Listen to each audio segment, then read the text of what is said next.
বিডিএনের আজকের পর্বে আমরা জানব ফরিদপুর জেলার আদ্যপ্রান্ত। ব্রিটিশ শাসন আমলে সৃষ্ট একটি অন্যতম প্রাচীন জেলার নাম ফরিদপুর।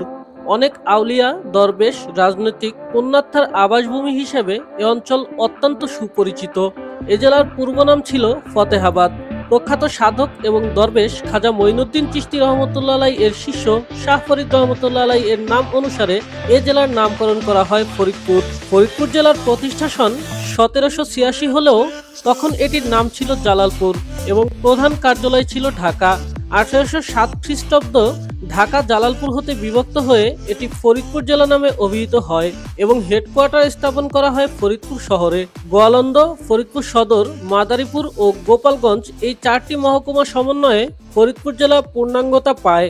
বৃহত্তর ফরিদপুর জেলা 5টি জেলায় রূপান্তরিত হয়েছে। জেলাগুলো হচ্ছে ফরিদপুর, রাজবাড়ী, গোপালগঞ্জ, মাদারীপুর ও শরীয়তপুর। এ জেলায় হাজী শরীয়তুল্লাহর নেতৃত্বে ফরায়েজি আন্দোলন ব্যাপক প্রসার লাভ করে। একসময় গড়াই, মধুমতি, বারাসিয়া, চন্দনা, কুমার প্রভৃতি নদীর তীরবর্তী জমিতে নীল চাষ করা হতো।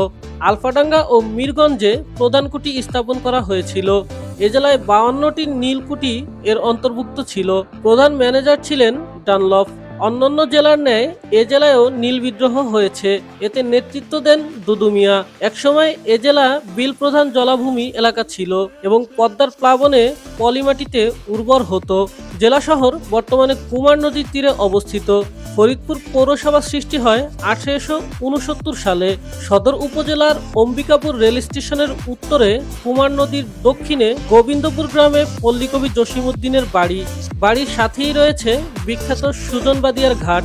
লোকগীতি, লোকসঙ্গীতি, পল্লীগীতি, বাউল গানের বিখ্যাত মর্মী লোককবি ও চারণ কবিদের লালন ক্ষেত্র এ ফরিদপুরে। এ জেলার অনুকূল আবহাওয়া ও পরিবেশ এদের লালন করেছে আর যুগে যুগে উপাদান ও উপকরণ সরবরাহ করে মর্মী ও লোককবিদের সাধনা ক্ষেত্রে অনুপ্রেরণা জুগিয়েছে।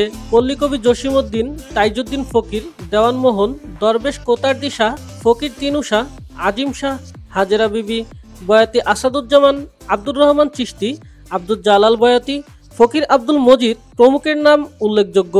27টি ওয়ার্ড, 35টি মহল্লা নিয়ে জেলা শহর গঠিত।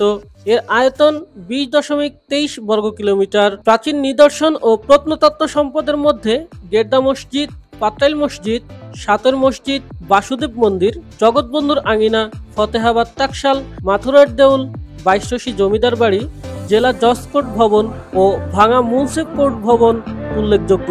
দর্শক, ফরিদপুর সম্বন্ধে আরো বিস্তারিত জানতে ভিজিট করুন ফরিদপুর.gov.in।